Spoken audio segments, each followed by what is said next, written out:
diante de um Grêmio de pouquíssima inspiração, diante de um Grêmio com peças individuais que não conseguiram desempenhar mais uma vez na temporada, um Grêmio que pediu a eliminação na primeira fase da Copa do Brasil diante do São Raimundo, pediu a eliminação na segunda fase diante do Atlético, jogando em São João del Rei. Enfim, o Grêmio foi eliminado da Copa do Brasil com uma grande classificação do CSA, que por mais que não teve um grande volume, um grande controle da posse de bola, foi um CSA que se comportou bem na arena, foi um CSA que, avaliando o que fez em Maceió e o que conseguiu fazer também no Rio Grande do Sul, consegue sair com a classificação, no meu entendimento, muito justa. Vamos falar um pouco do que foi esse Grêmio 0, CSA 0.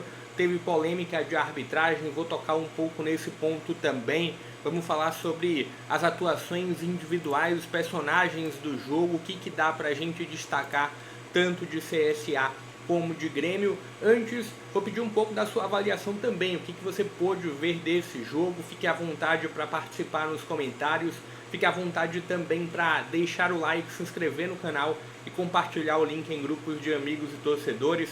Todo dia tem futebol brasileiro em destaque por aqui, com muito mais pontos de destaque para a Série B, mas também estou trazendo outros pontos. Copa do Brasil, também tem Série C e alguns pontos da Série A também vou voltar nos próximos dias. Mas bora falar sobre esse jogo. O contexto das duas equipes eu trouxe um pouco no pré, de um Grêmio que não consegue desempenhar bem em 2025, de um Grêmio que vinha de 4 jogos sem vencer, desde o confronto que teve contra o CSA, em que não foi bem em Maceió. O Grêmio conseguiu superar o Santos, mas teve outras 4 partidas que não conseguiu ter bons desempenhos e ter bons resultados, diante de um CSA que viveu um grande início de temporada, passou por um momento de oscilação, teve um jogo muito positivo diante do Grêmio a partir de uma grande atuação coletiva, mas tendo como um personagem alto daquele jogo em Maceió a figura do Brian, que não pôde ser utilizada no Rio Grande do Sul. Quando a gente pega o retrato geral, tanto do primeiro como do segundo tempo, desse jogo da volta, foram retratos bem parecidos. Um volume maior do Grêmio, a posse de bola era maior do Grêmio, e um CSA que, no lugar do Brian, utilizou a figura do Baianinho, né? Colocou um atacante de aceleração, um homem de velocidade e não um 10. E se teve ali um CSA e um Grêmio que disputaram muito a posse de bola, mas com um Grêmio com um volume maior até os 30 minutos. E depois dos 30 minutos do primeiro tempo, um jogo de ataque contra a defesa, com o Grêmio tendo a bola, mas tendo muito pouca criatividade e incomodando muito pouco o Gabriel Félix. Se a gente olha os personagens do Grêmio que tiveram algum destaque no jogo, eu diria que o Christian Oliveira foi o maior deles, principalmente no primeiro tempo. No segundo tempo ele cai um pouco de rendimento. E o que dá para destacar também do Grêmio? O pouco poder de aproximação que o grupo tinha, então o Marlon apoiando muito pouco, o que é curioso porque o Marlon, nos bons momentos do Cruzeiro, o maior destaque para ele era como ele apoiava bem ao campo de ataque. O Ronald também participando muito pouco no campo de ataque, e quando participou até gerou algo para o Grêmio, mas num retrato geral do primeiro tempo, o Grêmio com mais volume, com mais posse de bola e no campo de ataque, e um CSA se defendendo e buscando em alguns momentos ter algum controle da posse, buscando em alguns momentos utilizar a figura principalmente do Baianinho pelo corredor direito.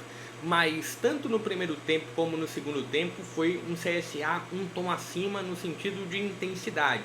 Era sempre um CSA beliscando mais a marcação, era sempre um CSA entregando mais fisicamente do que a equipe do Grêmio. Parecia que o CSA tinha um entendimento maior da importância do jogo do que a equipe mandante nessa partida da volta. No jogo da ida também foi muito assim. Quando a gente olha para o retrato do segundo tempo, o CSA inicia um pouco melhor, tem ali um momento aos 4 minutos do segundo tempo que fica próximo de abrir o placar, mas depois volta a ter um sentido de equilíbrio em um Grêmio tendo mais a bola e um CSA mais defensivo, mas o CSA também pisando no campo de ataque, e isso até os 25 minutos do segundo tempo. E aí na reta final do jogo vem aquele momento de abafa, de um Wagner Leonardo virando centroavante, de um Pavon jogando no corredor direito, Pavon que é um atacante, entrou no lugar do Ronald na lateral direita, a entrada do Aravena, a entrada do Alisson, a entrada do Arezzo.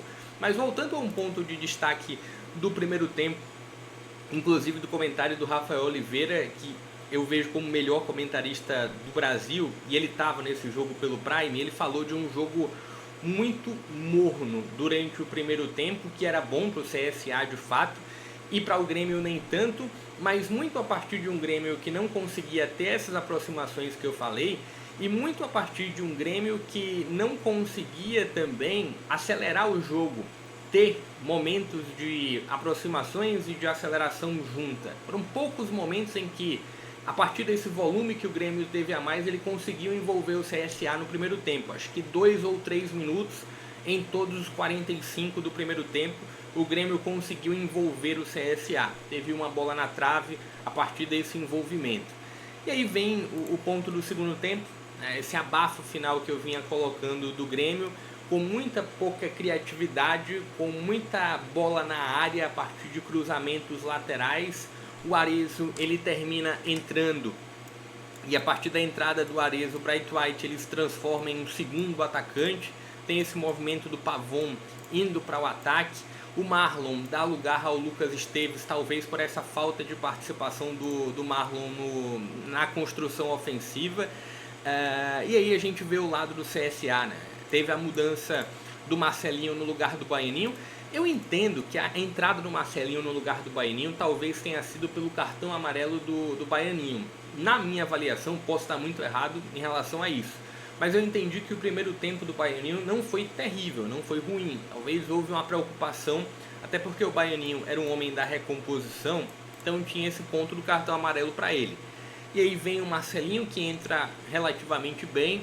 Depois tem a entrada do Igor Bahia no lugar do Thiago Marques, a entrada do Luiz Gustavo, e com a entrada do Luiz Gustavo tem uma mudança na defesa do CSA. O Betão vem para a lateral direita, como fez em outro jogo da Série C. E aí é um CSA que aqui tem 3 zagueiros, mas não faz uma linha de 5 defensores, né? Tem um Betão na lateral direita mesmo, e o Barcelinho sendo o meia direito praticamente. Então se tem aqui, e depois tem a entrada do Marcão no lugar do Nicola, o CSA passa a ter, em teoria, 4 zagueiros.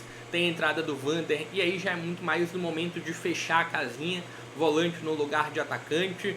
Acho que, num ponto geral, e tem uma observação que eu acho que é importante a gente fazer. O CSA, durante o primeiro tempo, ele teve um movimento muito de parar o jogo, a partir de faltas. E não era falta no sentido de agressividade, era falta no sentido de estratégia mesmo. E é um ponto curioso, porque o Filipão, que hoje faz parte do Grêmio, ele em muitos momentos, quando tinha um time, e vamos lá, por mais que o CSA foi melhor no somatório das duas partidas, o CSA individualmente, até pelo fator de investimento, tem um grupo tecnicamente um pouco pior do que o Grêmio. Não foi visto isso nos 2 jogos, mas em teoria sim. E aí o que o Filipão fazia quando tinha esses pontos na carreira? Ter um grupo inferior ao adversário. Filipão parava muito o jogo a partir de faltas. Foi o que o Igor Magalhães fez no primeiro tempo, em alguns momentos do segundo tempo também. O Igor Magalhães claramente sentia um rodízio coletivo de faltas do lado do CSA, num lado estratégico e não num lado de agressividade, principalmente numa faixa mais morta aqui do meio de campo, o que atrapalhou muito o jogo do Grêmio. Olhando para o ponto do gol anulado do Grêmio e da não expulsão do Gustavo, né, do zagueiro do CSA, eu entendo que a não expulsão, eu acho que o movimento do Gustavo não foi um movimento suficiente para um cartão vermelho, e aí ele termina tomando um cartão amarelo, mas foi um movimento muito infantil. Se o árbitro dá um cartão vermelho, não tinha como trazer também muitas contestações, era um lance de interpretação. E tem o lance do gol, que também é um lance de interpretação. E aí que a transmissão oficial ficou em dúvida e ficou sem entender o porquê da anulação do gol. O braço que atinge a boca do Silas é o braço do Igor Bahia, Só que o Igor Bahia cai na grande área a partir de um empurrão do Kahneman nas costas do atacante do CSA. Talvez por conta daquele empurrão houve a marcação da falta. Não tem nenhuma outra justificativa. Só que se o torcedor do Grêmio ele fica um pouco na bronca com a arbitragem nesse jogo da volta, o torcedor do CSA ficou muito na bronca, não em lances capitais no jogo da ida, mas em como a arbitragem conduziu também o jogo da ida em Maceió. Acho que a classificação do CSA entrega quem conseguiu se comportar melhor no somatório dos dois jogos, em quem teve mais um jogo coletivo melhor também. O CSA, olhando para o que conseguiu fazer em Maceió, o CSA construiu o resultado. O CSA teve um jogo de aproximações, teve um jogo coletivamente melhor e conseguindo em muitos momentos anular o Grêmio no seu campo de defesa. Vou deixar até o link do pós do jogo da ida em algum local aqui da tela. E se teve um Grêmio nesse jogo da volta muito pouco criativo e correndo menos. Numa linguagem simples dá pra gente falar de um Grêmio com a intensidade muito menor ou menor do que a do CSA em grande parte do confronto. Fique à vontade para trazer a sua avaliação, fique à vontade também para deixar o like, se inscrever no canal e compartilhar o link para mais conteúdos como esse. Para a próxima fase teremos um novo sorteio e assim que a gente tiver um novo sorteio ou informações sobre ele, eu vou estar trazendo aqui no canal. Vou ficando por aqui, até a próxima.